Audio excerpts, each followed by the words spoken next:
macha allah kar catuwuma leen muy loo xam ne anim bu rafet la ci ñaar ñu bokk doy ak bàyyi ci loolu laay njëkk a ñëw man Aziz.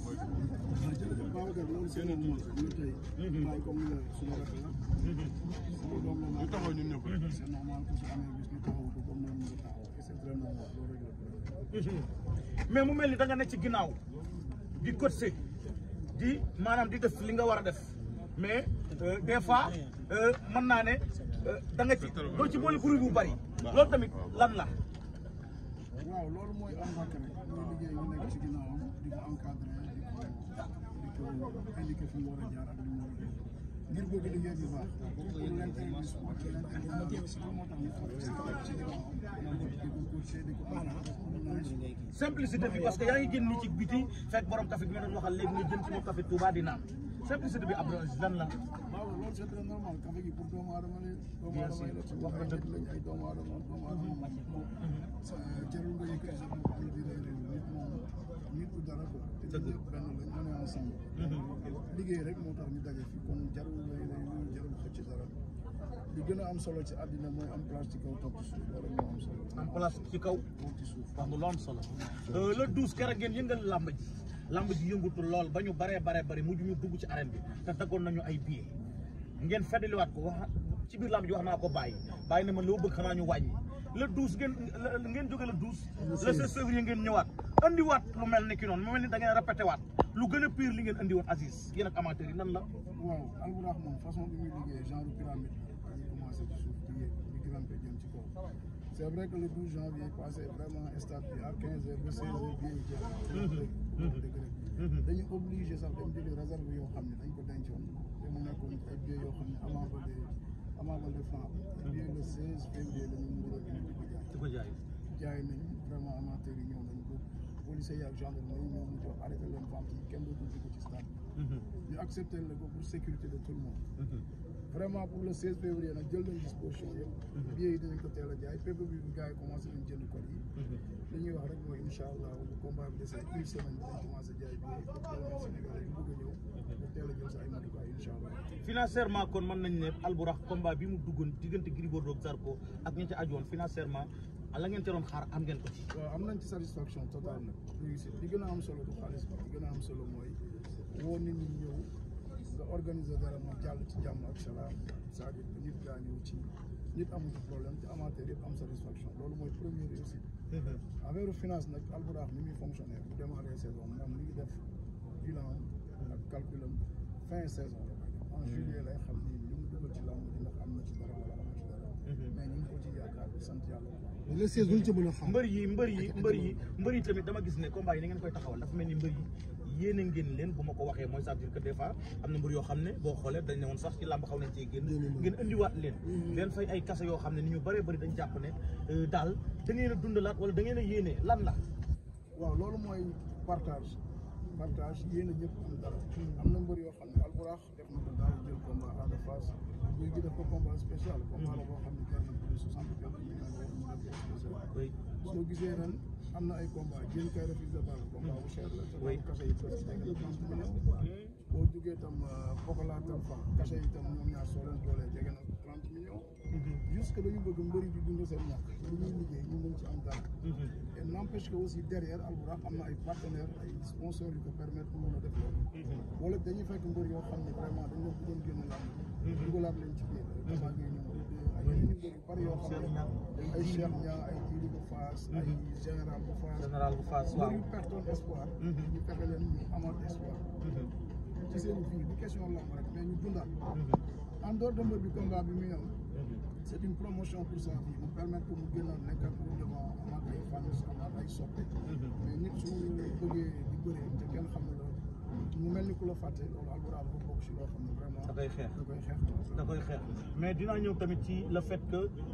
le 16 bi kera macha allah la ngeen indi ci innovation ak lu bëree bëri am na solo mais le 16 bi lan lañ ci mën a xaaraat tamit parce que ku ne xam ne ne la amoon man jàpp naa ne lu ko raw mooy amaat. incha allah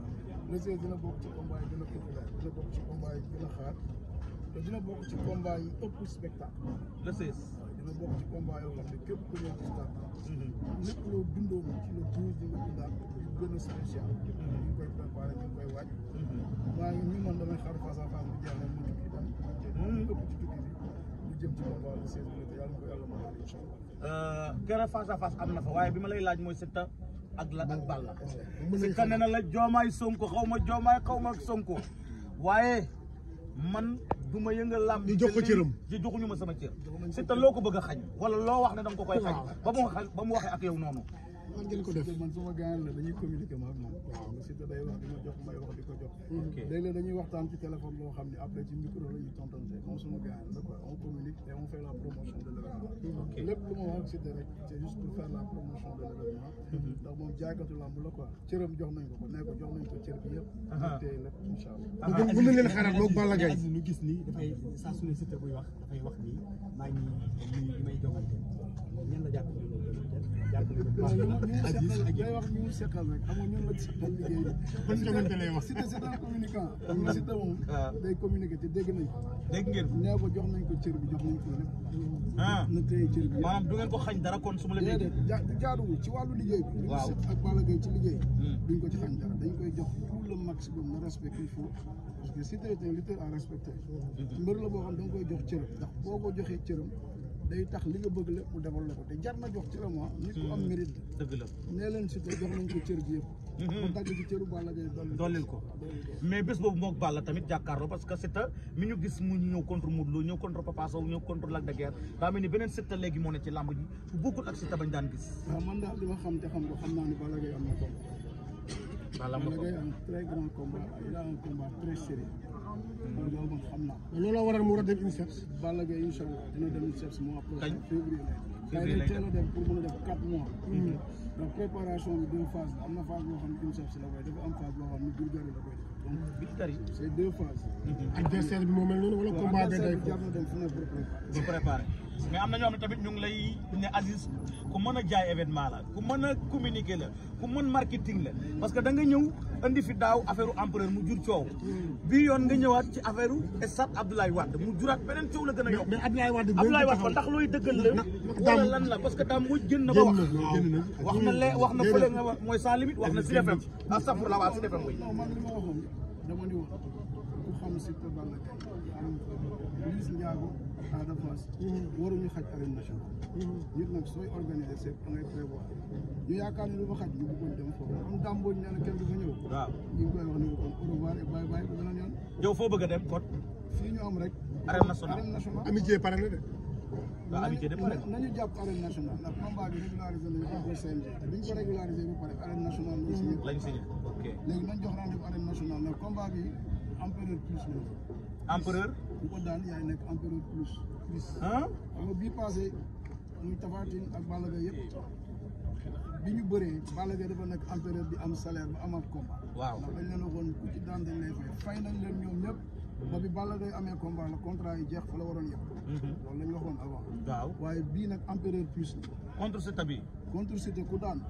da nga nekk empereur ba pare am leneen lu ci topp salaire day gën a gudd day gën a yokk mais salaire yi day gën a bari gën a gudd ba pare gën a ëpp njariñ ba pare boo daanee di nga xam ne bii yoon nag am nga ndam ci ngay doog a xam ne am nga ndam am nga ndam Aziz fu mu jàngee marketing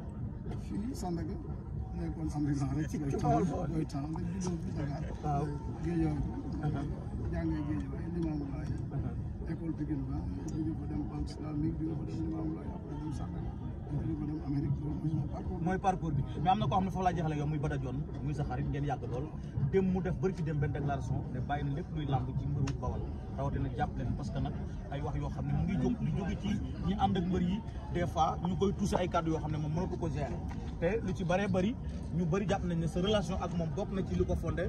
ba ay waxu jënd jàppal bàyyi la loolu Dione moomu déclaration boobu mu jël def condition boobu mu jël te muy sa nit loo ko ciy wax ak loo ko gisee. Bada Dione suma xarit la suma doomu ndey la moo xam ne su ma ànd ak moom lamb moo ci gën a tuuti mais injustice lay dund tout le temps ci yenn combat yi parce que Bada Dione li mu daj sama diggante moom ak Tapha Tine Tapha Tine di bëri ak Boy Niang combat bi am problème Bada Dione moo ñëw sama kër ni ma combat Tapha Tine bi da nga ciy tur ndax dafa am problème Calis moo ko tëggoon mu am problème ma dugal ci xaalis bu bëri ndax Bada Dione pour sauver combat bi ñu jógewaat fa combat Tapha Tine chaque jour Bada Dione moo ñuy soñ ñu koy tëgg Bada Dione moo tax bu Tapha Tine amee combat ñu yëkkati alal di ko ci def Bada Dione moo tax bu Tapha Tine amee combat ñu koy jàppale ndax relation bi nga am ak Bada Dione moom moo tax ñu jàppale Tapha Tine relation bi ma am ak Bada Dione moo tax mburu Bawol bu bëre bu koy jàpp daaw tëgg nañ presque mburu Bawol bu bari te loolu Bada Dione moo ko joué comme su ma déggee ay nit di wax dara ci deram dañ koy tooñ te Bada Dione Bawol ci wàllu bëre mënuñu am ku gën Bada Dione mënuñu am ku leen jàppale ni Bada Dione kon nañ ko gën a jox respect xam ni Bada borom yi mbokk la chef d'entreprise la liggéeykat la day jël temps yëpp di ko teg ci mbëri kon respect lañ ko war a jox amul temps di complot kenn pour jaay kenn te mbër yi aussi nañu bàyyi bu ñu perdre combat ñi nekk seen ginnaaw bëgg a jël mbir mi di ko teg keneen premier responsable mooy athlète bi est-ce que entraîné na est-ce que amoon na préparation pour def combat Bada Dione dugg ci géew bi mënul yàqal kenn combat loolu waxu caaxaan la rek ak waxu ay nit yoo xam ni mais loolu moi je dis que ni aujourd'hui la plus grande réponse de cette affaire c'est Moustapha Tine l'intéressé moo war a génn xamal ñi wër di wax nañu arrêté loolu parce que li ko Bada Dione yàgg jariñ dama xam ci dara bari na kon ñooñu di wax dañu war a noppi xam ne Bada amul temps bu sérieusement Lamine kontaan naa ci yow maa leen gën a dégg suma gars na sa jaamu yàgg ci gaaw dugg loo xam maa ngi ñëw